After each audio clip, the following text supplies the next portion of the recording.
الحمد لله نحمده ونستعينه ونستغفره ونؤمن به ونتوكل عليه ونعوذ بالله من شرور أنفسنا ومن سيئات أعمالنا من يهده الله فلا مضل له ومن يضلله فلا هادي له ونشهد أن لا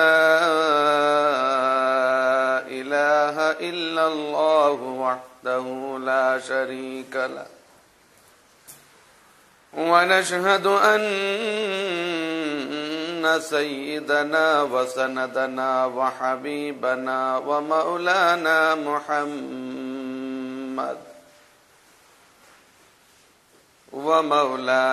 محمدا عبده ورسوله الذي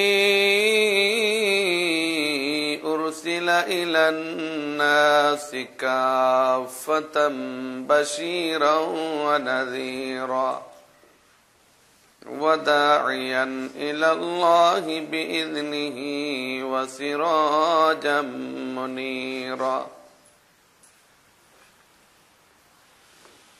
أما بعد فأعوذ بالله من الشيطان الرجيم بسم الله الرحمن الرحيم يا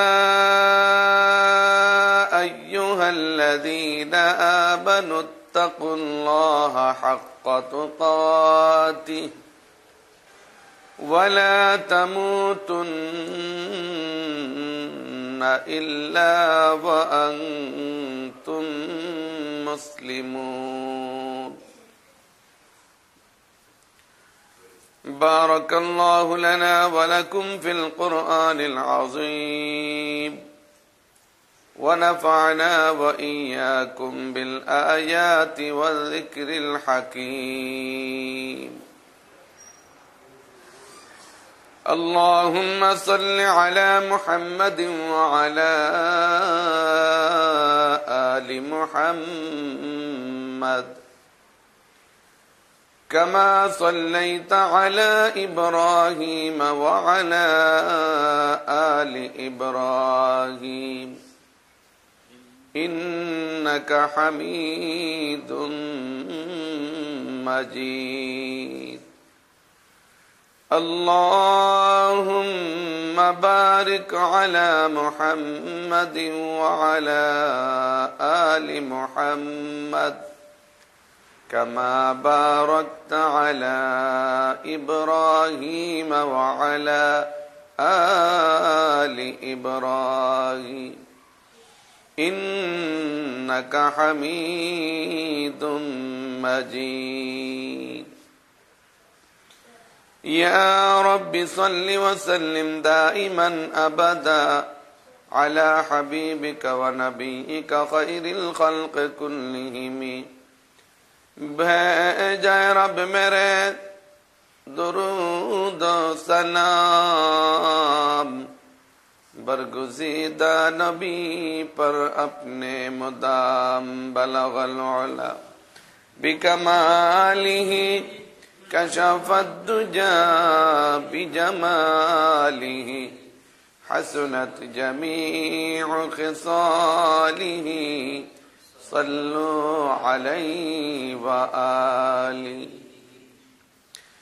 नहीं है जहां में मिसाल मुहम्मद जमाल खुदा है कमाल मुहम्मद बलगल उला बिकमालिही कशफत दुजा बिजमालिही हसनत जमीउ खिसालिही सल्लु अलैहि व आलि। मुहतरम हाज़रीन, मुरब्बियान किराम, বেরাদরানে ইসলাম, মহান আল্লাহ পাক রব্বুল আলামিনের শুকরিয়া আদায় করছি, যিনি পবিত্র মাহে শাবানের আজ 13 তারিখ আমাদেরকে দ্বীনের কিছু কথা শোনার উদ্দেশ্যে এই মোবারক মজলিসে আল্লাহর ঘর পবিত্র মসজিদে উপস্থিত হওয়ার তৌফিক দান করেছেন। এই জন্য আসুন সবাই শুকরিয়া আদায় করি, বলি আলহামদুলিল্লাহ। কোরআন ও হাদিসের মাহফিলে উপস্থিত হতে পারা এটা বিরাট বড় সৌভাগ্যের বিষয়। কেউ চাইলেই এই ধরনের মাহফিলে উপস্থিত হতে পারে না যদি আল্লাহ কবুল না করেন। আমরা অনেক সময় লক্ষ্য করে দেখি যে মসজিদের একেবারেই পাশের ঘর, সেই ব্যক্তি মসজিদে আসতে পারে না। আবার মসজিদ থেকে 1-1.5 কিলোমিটার দূরে তার ঘর, সেখান থেকে সে নিয়মিত মসজিদে আসে। আমরা বাংলাদেশে দেখি বিভিন্ন ওয়াজ মাহফিলে যাই তো মাহফিলের একেবারেই কাছের বাড়ির লোক মাহফিলে আসতে পারে নাই, আর মাহফিল থেকে 8-9 মাইল দূর থেকে ও লোক মাহফিলে চলে আসে। এর মানে হলো যাকে আল্লাহ পাক রব্বুল আলামিন কবুল করেন সেই আসতে পারে। আজকেও এখানে ওয়াজ মাহফিল হবে আন্তর্জাতিক খ্যাতি সম্পন্ন মুফাসসির কোরআন আল্লামা ওলিপুরি দামাত বরকাতুহুম এখানে আলোচনা রাখবেন। হয়তো এই খবর এই এলাকার বাঙালি কমিউনিটির সবারই কানে পৌঁছেছে, কিন্তু সবাই আসতে পারে নাই। আমরা যারা মুষ্টিমেয় লোক এখানে উপস্থিত হতে পেরেছি, আমাদেরকে মনে করতে হবে আমরা আসি নাই, বরং আমাদেরকে আল্লাহ পাক রব্বুল আলামিন নিয়ে এসেছেন। এই যে আল্লাহ পাক রব্বুল আলামিন আমাদেরকে নিয়ে আসলেন, হতে পারে এর বরকতে উলামায়ে কেরামের সাথে কিছুক্ষণ বসার ওসিলায় আমাদেরকে মাফ করে দিতে পারে। নেককার লোকদের সাথে বসতে পারা এটা নিয়ামতের জরিয়া হয়ে যেতে পারে। এরকম অনেক নজির এবং দৃষ্টান্ত আছে যে আল্লাহ পাক রব্বুল আলামিন একজনের ওসিলায় আরেকজনকে মাফ করে দিয়েছেন। একজনের ওসিলায় একজন নয়, হাজারো লক্ষ মানুষকে আল্লাহ মাফ করে দিয়েছেন, এমন নজির এবং দৃষ্টান্ত আছে। এই জন্যে যখনই আমরা শুনবো যে কোনো আলেম ওলামা আসতেছেন আমাদের এলাকায়, তাদের কাছে যাওয়ার চেষ্টা করব, তাদের কথা শোনার চেষ্টা করব। আমি হয়তো মনে মনে ভাবতে পারি যে না, জীবনে ওয়াজ অনেক শুনেছি, আর দরকার নেই। ওয়াজ আমি জীবনে অনেক শুনে থাকতে পারি, কিন্তু হেদায়েত আমার আসছে কিনা এটা বলার কোনো উপায় নাই। কখন যে কার কথায় হেদায়েত চলে আসতে পারে তার কোনো গ্যারান্টি নেই। হযরতে ইব্রাহিম ইবনে আদহাম তিনি ছিলেন বলখ দেশের বাদশাহ, বিশাল রাজত্বের মালিক। খুব বিলাসিতার সাথে তিনি রাজত্ব পরিচালনা করতেছিলেন। আল্লাহর হুকুম আহকামের প্রতি তার কোনো খেয়াল ছিল না, নামাজ রোজার প্রতি তার কোনো আগ্রহ ছিল না। সম্পূর্ণ একজন দুনিয়াদার বাদশা ছিলেন।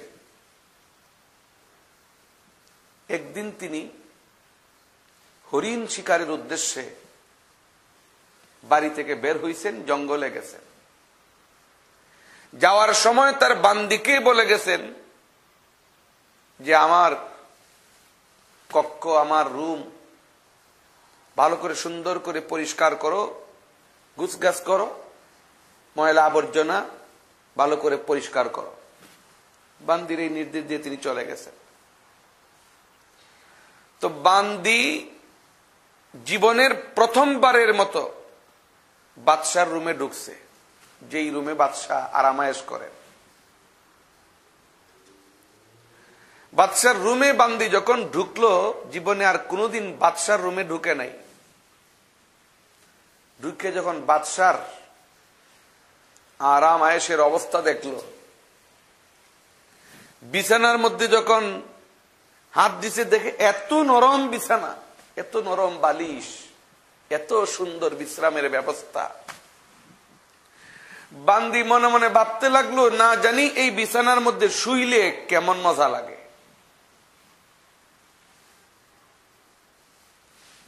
তখন মনে মনে ভাবলো, বাদশা তো এখন জঙ্গলে হরিণ শিকারে, এই সুযোগে আমি একটু ঘুমাইয়া দেখি না কেমন লাগে।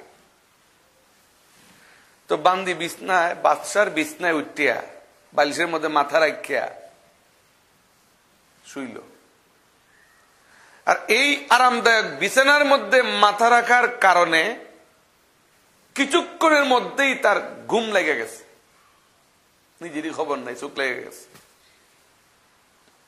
এক পর্যায়ে গভীর নিদ্রায় সে মগ্ন। এর মধ্যেই বাদশাহ জঙ্গল থেকে ফিরে আসছে।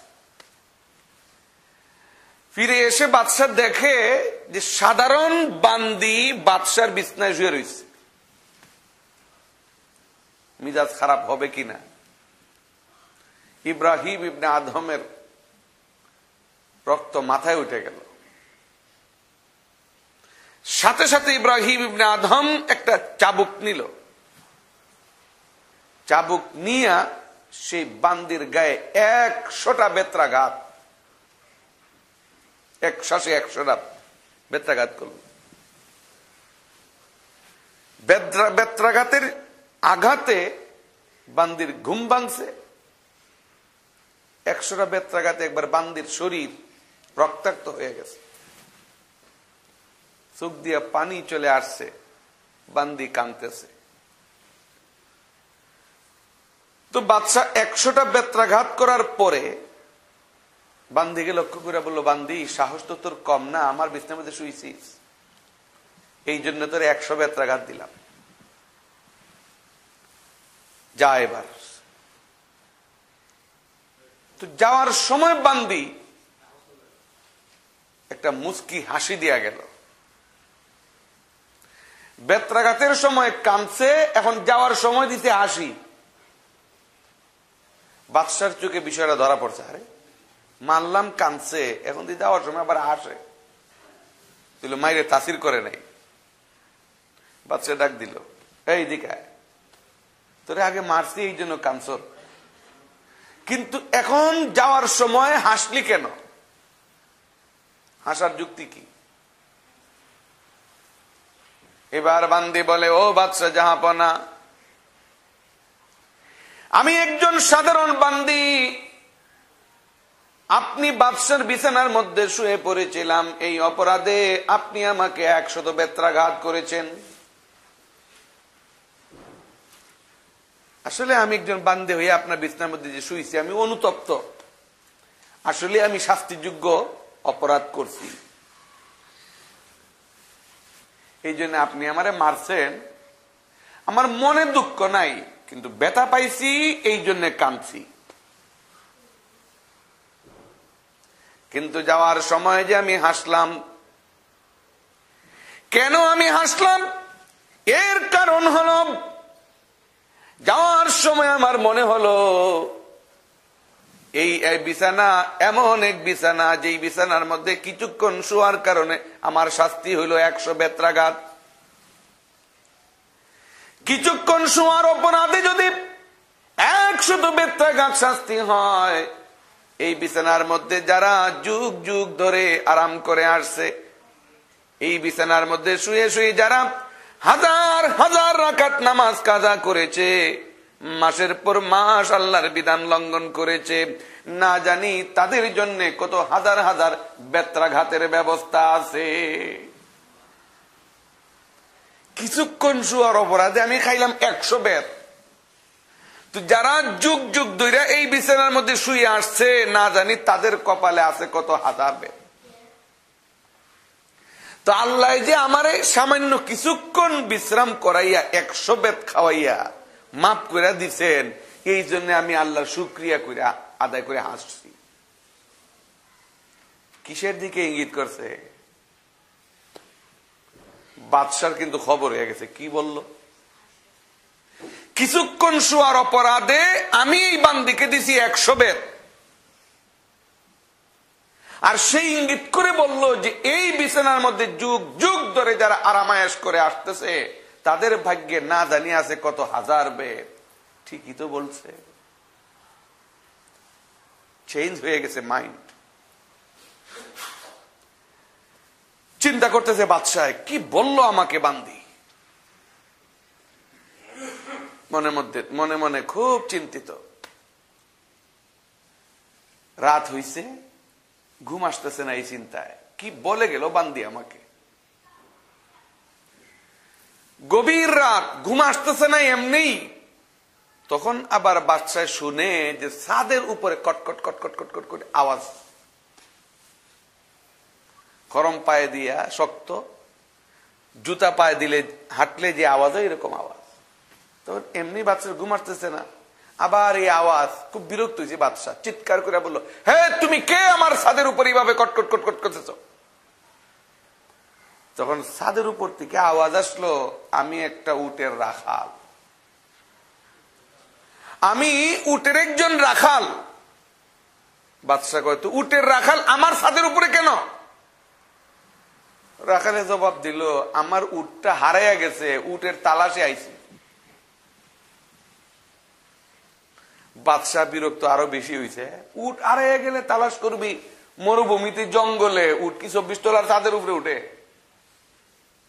আরে পাগল, আরে বুকা, উট যদি হারাইয়াই থাকিস তালাশ কর গিয়ে জঙ্গলে, মরুভূমিতে, এই ছাদের উপরে বুঝি উট আসে?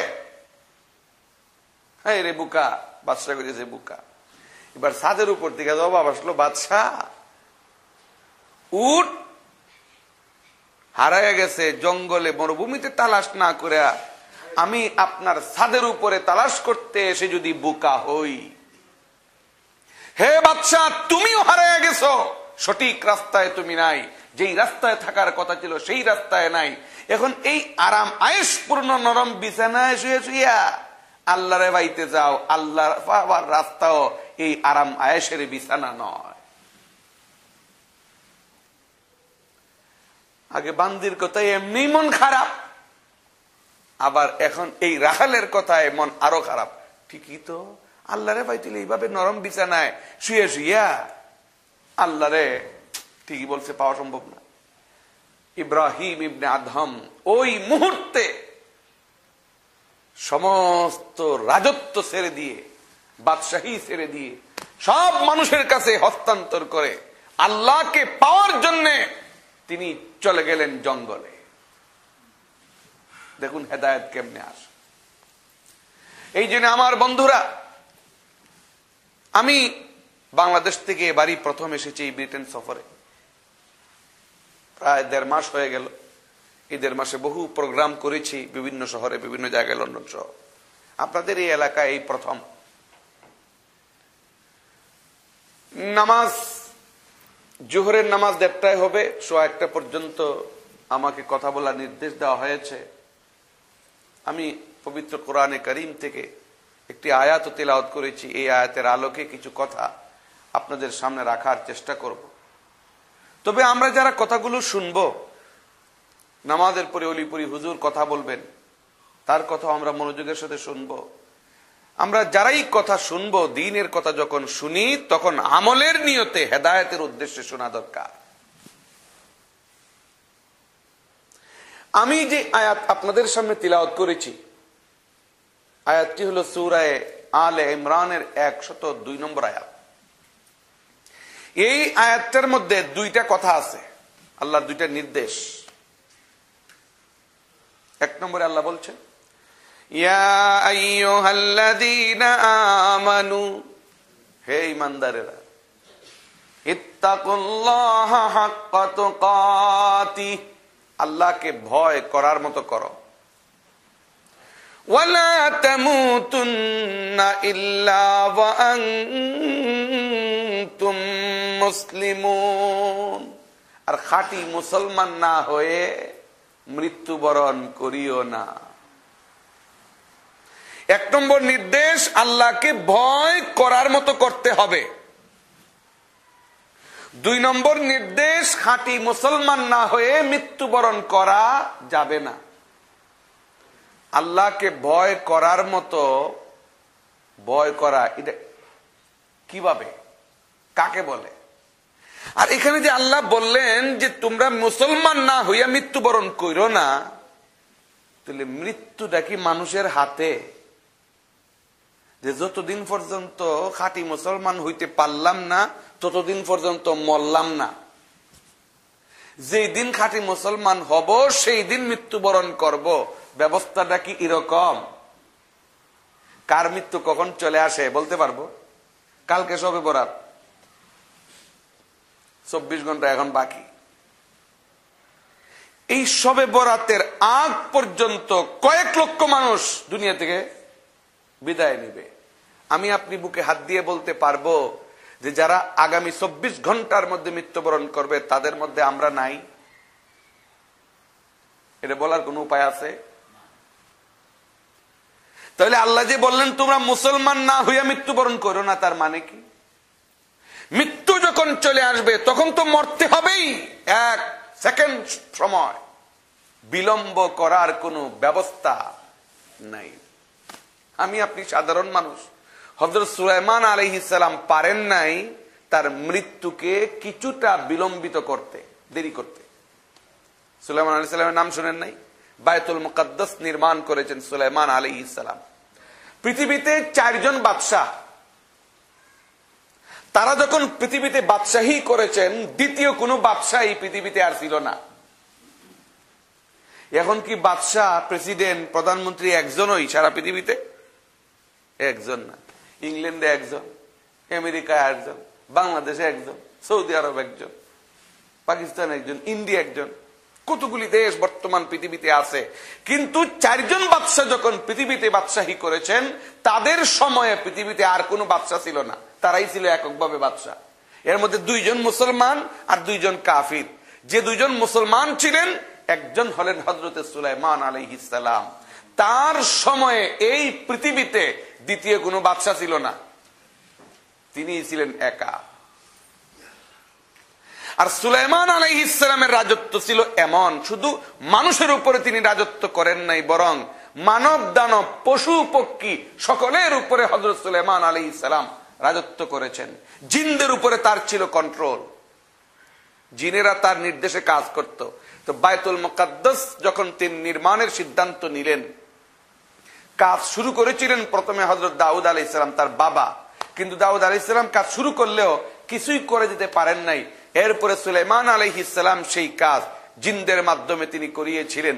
বিরাট বড় বড় পাথর, কয়েক হাজার টন ওজনের এক এক পাথর বিভিন্ন দূর দূরান্তের পাহাড় থেকে জিনদের মাধ্যমে বহন করিয়ে নিয়ে এসে বায়তুল মুকাদ্দাসের নির্মাণ কাজ করেছেন সুলাইমান আলাইহিস সালাম। তো তার অভ্যাস ছিল, তিনি প্রতিদিন সকালবেলা যাইতেন বায়তুল মুকাদ্দাসের পাশে, আর একটা লাঠির উপরে ভর করে তিনি দাঁড়াইয়া থাকতেন। জিনেরা সুলাইমান আলাইহিস সালামকে দেখে ভয়ে নীরবে কাজ করত, তিনি লাঠির উপরে শুধু ভর দিয়ে দাঁড়ায় থাকতেন। জিনেরা যখন সুলাইমান আলাইহিস সালামকে দেখতো, একটু এদিক সেদিক করার কোনো সাহস তাদের হইতো না, নীরবে কাজ করত। এইভাবে বায়তুল মুকাদ্দাসের 4 ভাগের 3 ভাগ কাজ কমপ্লিট হয়ে গেছে, আর রইছে 1 ভাগ। সুলাইমান আলাইহিস সালাম সকালবেলা একদিন গিয়া লাঠির উপরে ভর করে দাঁড়ায় আছে, জিনেরা কাজ করতেছে। এমন সময় সুলাইমান আলাইহিস সালামের কাছে এসে এক ব্যক্তি সুলাইমান আলাইহিস সালামকে সালাম দিল।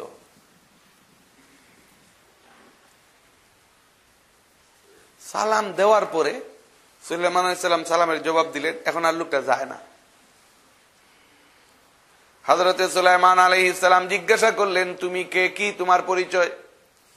সালাম দিয়েছ, সালামের জবাব দিয়েছি, এখন কোনো কথা নাই, বার্তা নাই, কিছুই বলছো না, শুধু আমার চেহারার দিকে তাকিয়ে আছো, ব্যাপার কি, কে তুমি?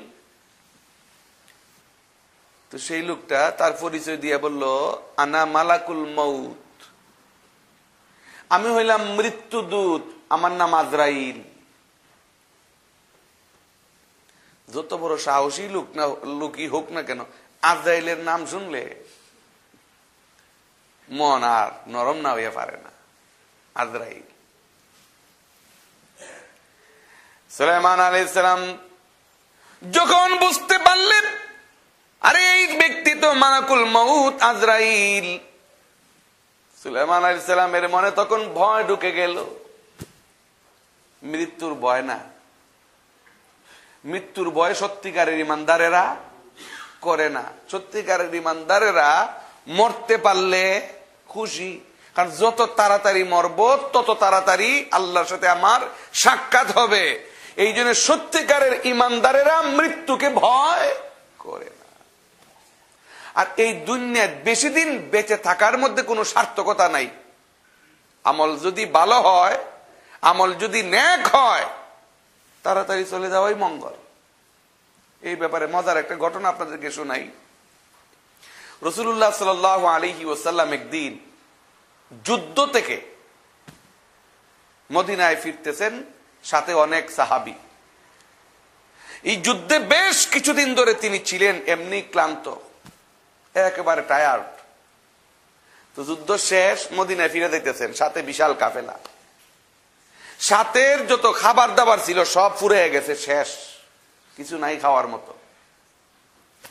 এইভাবে পায়ে হেঁটে হেঁটে মদিনায় ফিরতেছেন, পাওয়ার চলে না, সাথেও কোনো পানিও নাই, খাবারও নাই, দুর্বল।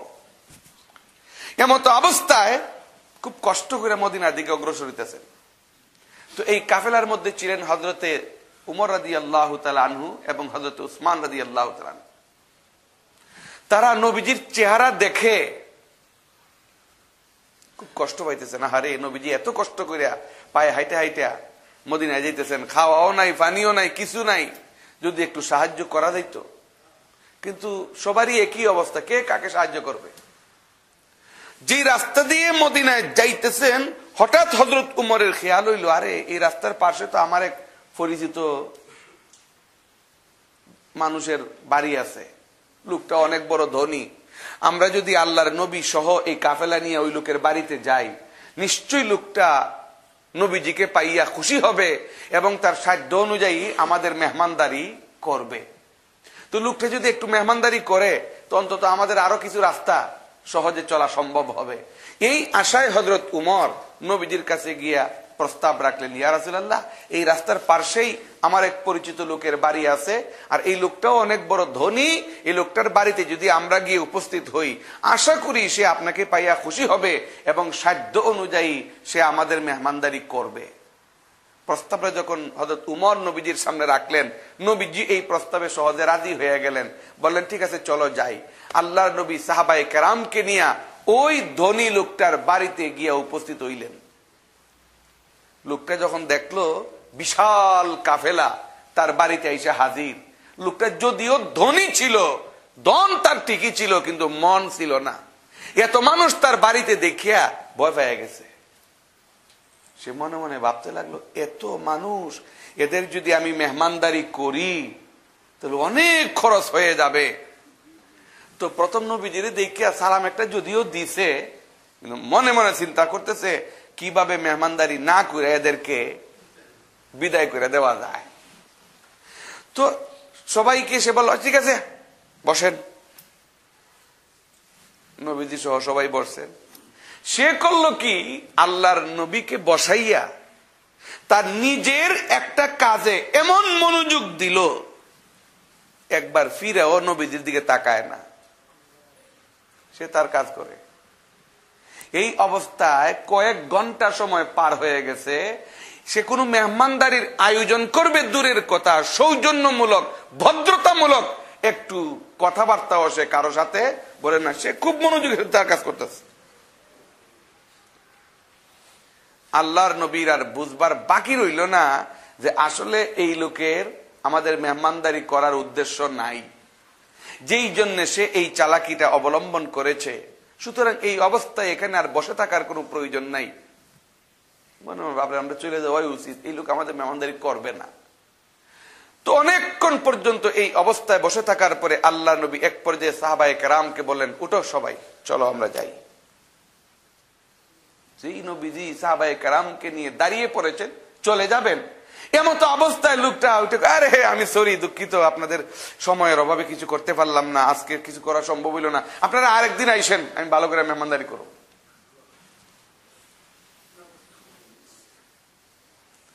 নবীজি বেটার কাছ থেকে বিদায় নিয়ে চলে আইসেন।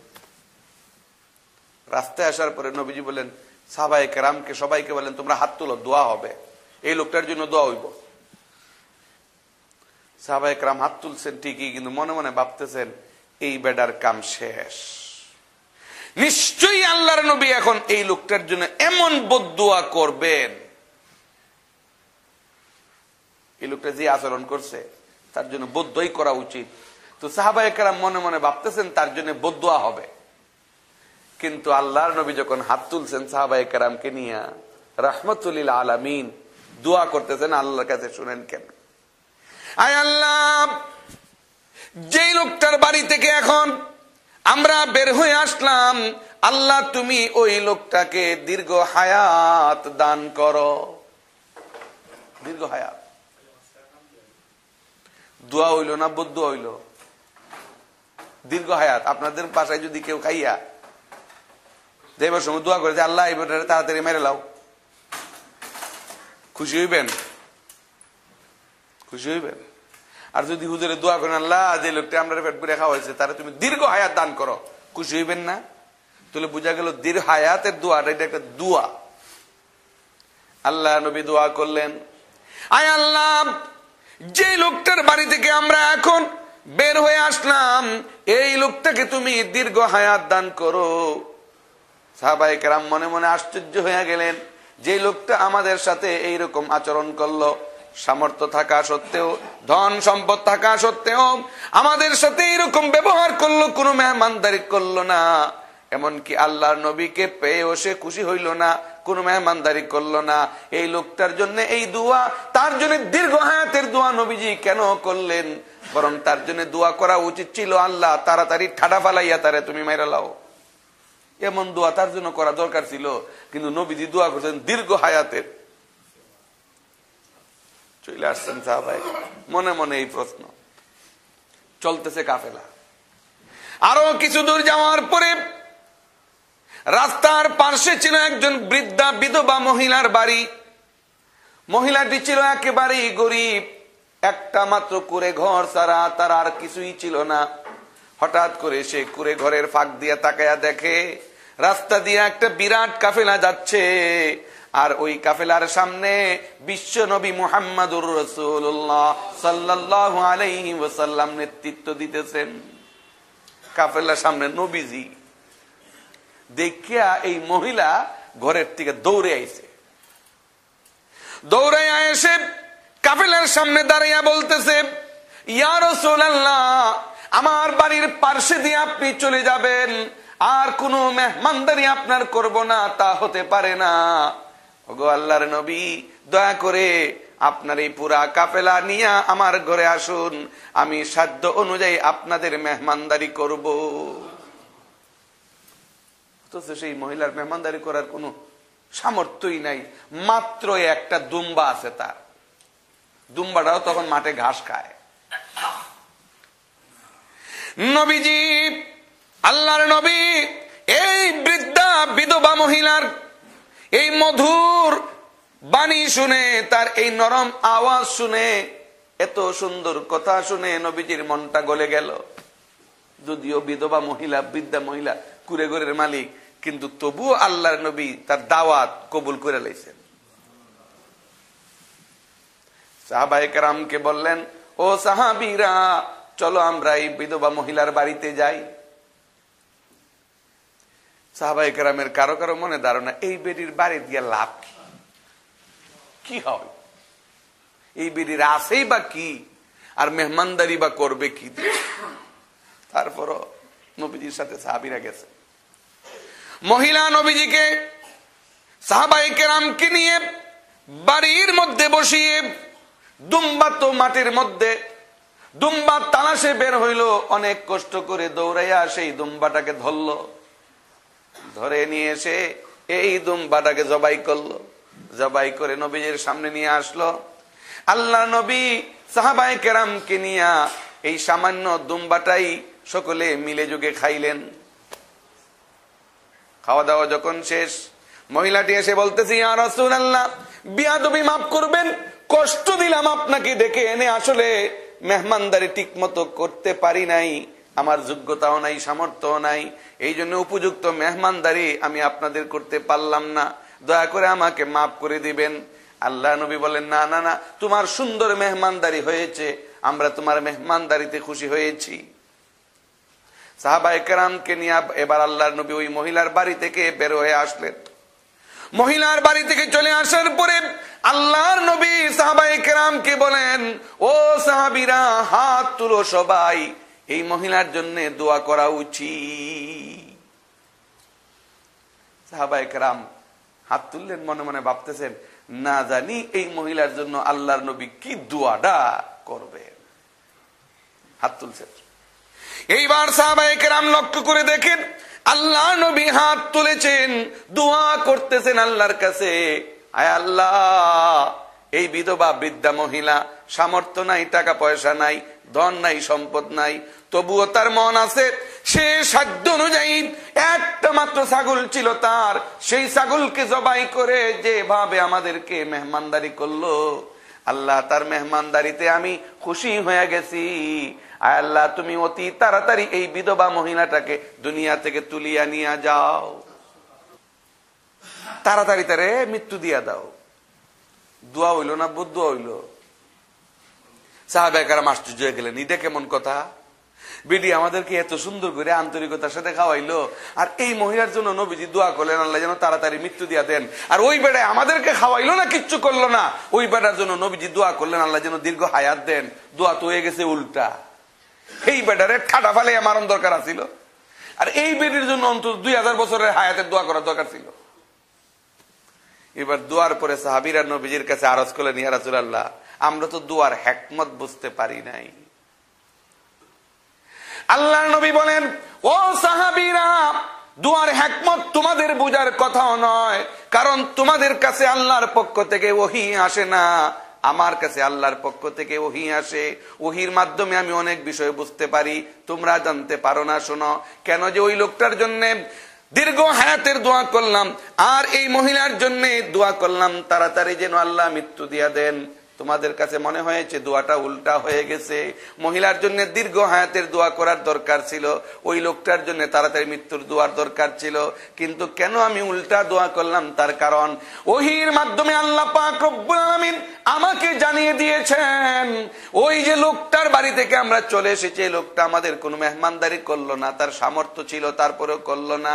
আল্লাহ জানাইয়া দিয়েছেন ওই লোকটার মৃত্যুর পরেই তার জন্য জাহান্নাম তৈরি করে রাখা হয়েছে, তার জন্য জাহান্নাম। যেহেতু তার জন্য জাহান্নাম তৈরি করে রাখা হয়েছে, আল্লাহ আমাকে জানাইয়া দিয়েছেন, আমি যেহেতু রহমতুল লিল আলামিন, আমি জগতের মানুষের জন্য রহমত হইয়া এই দুনিয়ায় প্রেরিত হয়েছি, সুতরাং আমি চেষ্টা করলাম যেন এই লোকটার কিছু উপকার করা যায়। আমি আল্লাহর কাছে দোয়া করে দিলাম, আয় আল্লাহ, এই লোকটার হায়াত বানায়া দাও। তার মানে হলো এই লোকটা যদি কিছুদিন হায়াত পায়, এই হায়াতের ভিতরে যদি ভালো কোনো নেক কাজ করতে পারে, হয়তো এই নেক কাজের ওসিলায় আল্লাহ তার জাহান্নাম মাফ করে দিতে পারেন, আর না হয় মৃত্যুর সাথে সাথে জাহান্নামে চলে যাবে। আমি তার জাহান্নাম থেকে মুক্তির ব্যবস্থা যাতে হয়, এই জন্য তার জন্য দীর্ঘ হায়াতের দোয়া করেছি। আর ওই যে মহিলার জন্য আমি তাড়াতাড়ি মৃত্যুর দোয়া করেছি, তার কারণ আল্লাহ আমাকে জানাইয়া দিয়েছেন এই মহিলার মৃত্যুর সাথে সাথে আল্লাহ পাক রব্বুল আলামিন তার জন্য জান্নাতের ব্যবস্থা তৈরি করে রেখেছেন। এই জন্য আমি তার মৃত্যুর দোয়া করলাম, কারণ মরবার পরেই তো সে জান্নাতে চলে যাবে। দুনিয়ায় বেশি দিন বেঁচে থাকলে হয়তো আবার এমন কোন পাপ করে ফেলতে পারে, যেই পাপের কারণে আবার জান্নাত তার ক্যান্সেল হয়ে যেতে পারে। এই জন্য অতি তাড়াতাড়ি মৃত্যুটাই তার জন্য মঙ্গল। কথা বুঝে আসছে? আমার প্রাণের বাইরা সুলাইমান আলাইহিস সালামের কথা বলতেছিলাম, আজরাইল এসে বলতেছেন আমি মালাকুল মউত আজরাইল। আজরাইলের নাম শুনে হযরত সুলাইমান আলাইহিস সালামের অন্তর কাঁপতে লাগলো। হযরত সুলাইমান আলাইহিস সালাম জিজ্ঞাসা করলেন, ও আজরাইল আমার কাছে কেন এসেছো? আজরাইল কে লিগে আয়, তাদের কামই হইল। আজরাইল জবাব দিলেন, হে সুলাইমান পয়গম্বর, আমার দায়িত্ব সম্পর্কে কি আপনার জানা নাই? আমি কারো বাড়িতে আশীর্বাদ নিয়ে আসি না, আমি কারো বাড়িতে দাওয়াত খাইতে আসি না। আমার দায়িত্বই হলো একমাত্র মানুষের রূহ কবজ করা। আপনার কাছেও এসেছি আপনার রূহ কবজ করার জন্যে। আমার রূহ কবজ করবা বলে আপনার হায়াত শেষ। হযরত সুলাইমান আলাইহিস সালাম তখন বাইতুল মুকাদ্দাসের দিকে তাকায়া দেখেন 4 ভাগের 3 ভাগ কাজ কমপ্লিট, 1 ভাগ কাজ এখনো ইনকমপ্লিট, এখনো অসমাপ্ত। সুলাইমান আলাইহিস সালাম চিন্তা করলেন, এই মুহূর্তে যদি আজরাইল আমার জান কবজ করে নেয়, আমার মৃত্যু যদি হইয়া যায়, জিনেরা যদি বুঝতে পারে আমার মৃত্যু হইয়া গেছে, এই কাজ আর কখনো কেউ জিনদের মাধ্যমে করাইতে পারবে না। আর জিন ছাড়া এত কষ্টকর কাজ এই বায়তুল মুকাদ্দাসের আর কেউ করতে পারবে না। তাহলে বায়তুল মুকাদ্দাসের কাজ ইনকমপ্লিট থেকে যাবে, অসমাপ্ত থেকে যাবে। হযরত সুলাইমান আলাইহিস সালাম তখন আজরাইলকে বললেন, ও আজরাইল, এই মুহূর্তে আমার জান কবজ করলে না করলে কি চলে না? এই মুহূর্তে আমার রূহ কবজ না করলে কি হয় না? আজরাইল জবাব দিলেন, ও সুলাইমান পয়গম্বর, আমি আজরাইলের কোনো ক্ষমতা নাই। যার মৃত্যু যখন আল্লাহ লিখে দিয়েছেন, যার হায়াত যেই পরিমাণ আল্লাহ বরাদ্দ করেছেন, তার চাইতে 1 সেকেন্ড দেরি করার কোন শক্তি আমার নাই, 1 সেকেন্ড আগে কারো রূহ কবজ করারও শক্তি আমার নাই। বরং যখন আল্লাহ ঠিক করেছেন তখনই আমি রূহ কবজ করতে বাধ্য। সুতরাং এই মুহূর্তে আপনার বেলায় কিছু করার নাই। সুলাইমান আলাইহিস সালাম তখন আল্লাহর দরবারে হাত তুললেন, আয় আল্লাহ, এই যে দেখো তোমার ঘর বানাইতেছি বায়তুল মুকাদ্দাস, এই ঘরের 3 ভাগ কাজ হয়েছে, 1 ভাগ কাজ এখনো বাকি। এই অবস্থায় যদি আমার মৃত্যু হয়ে যায়, কাজ আর হবে না। আয় আল্লাহ, তোমার ঘরের স্বার্থে আমি সুলাইমানকে একটু সময় বাড়াইয়া দাও, যেন আমি এই সময়ের ভিতরে এই বায়তুল মুকাদ্দাসের কাজ কমপ্লিট করে যেতে পারি। চিন্তা করে বুঝার চেষ্টা করেন, সুলাইমান পয়গম্বর আল্লাহর ঘরের কাজ করতেছেন, আর আল্লাহর ঘরের কাজ কমপ্লিট হওয়ার স্বার্থে আল্লাহর কাছে একটু হায়াত চাইতেছেন। জবাবে আল্লাহ কি বলতেছেন শুনেন। আল্লাহ বলেন, সুলাইমান, আমার কুদরতি নিজামে, আমার কুদরতি ব্যবস্থাপনায় কারো হায়াত বাড়াইয়া দেবার কোনো অপশনই নাই। হায়াত বাড়াইবার কোনো ব্যবস্থাই, যার যখন হায়াত ফুরিয়ে যাবে তার হায়াত তার রূহ তখনই কবজ করা হবে। ও সুলাইমান, যতই তুমি অনুরোধ করো, তোমার জান এই অবস্থায় কবজ করা হবে, তোমার হায়াত বাড়াইবার কোনো ব্যবস্থা নাই। তখন সুলাইমান আলাইহিস সালাম আল্লাহর দরবারে একটা ফরিয়াদ করলেন, আল্লাহ, তোমার ঘরের কাজ কমপ্লিট হয়ে যেন যায়, সেই একটা ব্যবস্থা করো। আল্লাহ বলেন, তা হতে পারে। একটা ব্যবস্থা কি? ও সুলাইমান, রূহ তোমার এখনই কবজ করা হইব, কিন্তু রূহ কবজ করার পর তুমি লাঠির উপরে যেভাবে দাঁড়িয়ে রইছো, প্রত্যেকদিন সেইভাবে দাঁড়িয়ে দাঁড়িয়ে জিনদের কাজের তদারকি করো, এইভাবেই রূহ কবজ করার পরেও আমি তোমার দেহটাকে হেফাজত করে রাখবো। লাঠির উপরে ভর করা অবস্থায় তোমার দেহটাকে এইভাবেই সংরক্ষণ করে রাখবো, যতদিন পর্যন্ত বায়তুল মুকাদ্দাসের কাজ কমপ্লিট না হবে, ততদিন পর্যন্ত তোমার লাশটারে আমি এই অবস্থায় রেখে দিব। জিনেরা মনে করবো তুমি জীবিতই আছো, তোমার বয়ে জিনেরা কাজ করে যাবে। তখন সুলাইমান আলাইহিস সালামের রূহ কবজ করা হইল। এরপরে তার দেহটাকে, লাশটাকে আল্লাহ এইভাবেই হেফাজত করে রাখলেন। 1 বছর পর্যন্ত সুলাইমান আলাইহিস সালামের লাশ এইভাবে লাঠির উপরে ভর করা অবস্থায় দাঁড়ানো ছিল। আর জিনেরা রাত দিন পরিশ্রম করছে 1 বছর। আগে তো দিনে কাজ করে রাতে ছুটি ছিল, কিন্তু এইবার সুলাইমান আলাইহিস সালাম তার দাঁড়াই রয়েছেন, যান না। জিনেরা ঘটনা কি, সুলাইমান দেখুন রাইতো যায় না, রাত দিন পরিশ্রম তারা করলো। 1 বছর হয়ে যাবার পরে কাজ যখন কমপ্লিট, হঠাৎ করে একদিন সুলাইমান আলাইহিস সালামের দেহ মাটিতে পড়ে গেল। জিনেরা দৌড়ে আসলো, আয়েশা সুলাইমান আলাইহিস সালামের দেহ পরীক্ষা করে বুঝতে পারলো সুলাইমান আলাইহিস সালাম বহু আগেই দুনিয়া থেকে বিদায় হয়ে গেছে। তাহলে হযরত সুলাইমান আলাইহিস সালামের বেলায় যদি এইরকম হয়, একটা মুহূর্ত তার জীবন আল্লাহ পাক রব্বুল আলামিন লম্বা করেন নাই, অথচ তিনি আল্লাহর কাছে অনুরোধ করেছেন। সেই অবস্থায় আমি আপনি যদি আল্লাহর কাছে বলি, আল্লাহ আমারে শবে বরাত পর্যন্ত অন্তত হায়াতটা বাড়াইয়া দাও, রমজান মাস পর্যন্ত হায়াতটা বাড়াইয়া দাও, এইরকম অনুরোধ কি আল্লাহর দরবারে কবুল হইব? অথচ আল্লাহ পাক রব্বুল আলামিন বলেছেন, ইয়া আইয়ুহাল্লাযীনা আমানু ইত্তাকুল্লাহা হাক্কা তুকাতি ওয়া লা তামুতুন্না ইল্লা ওয়া আনতুম মুসলিমুন। মুসলমান না হইয়া মৃত্যুবরণ কইরো না, আল্লাহকে ভয় করার মতো ভয় করো, আল্লাহকে ভয় করার মতো করতে হবে, আর মুসলমান না হয়ে মৃত্যুবরণ করা যাবে না। এর মানে কি? সময় শেষ, মুসলমান না হয়ে মৃত্যুবরণ করা যাবে না। সহজে একটা বিষয় আপনাদেরকে বুঝাই, একবারে বোঝা সহজে। একবার এক যুবক ছিল খুব আল্লাহওয়ালা ফরেজগার। যুবক করলো কি, মনে মনে সিদ্ধান্ত নিল, খুব আল্লাহওয়ালা ফরেজগার, মনে মনে সিদ্ধান্ত নিয়েছে আমার মৃত্যুটা যাতে মুসলমানি অবস্থায় হয়, ইমানের উপরে হয়, একটু চেষ্টা করা উচিত, ভালো ভালো আমল করা দরকার। এখন যুবক চিন্তা করলো, আমি তো আলেম না, কোরআনের এলেম আমার নাই, হাদিসের জ্ঞান আমার নাই, কোন কোন আমল আল্লাহর দরবারে বেশি পছন্দনীয়, এই আমলগুলি আমার তালাশ করে বাইর করা দরকার। এখন কেমনে বাইর করব?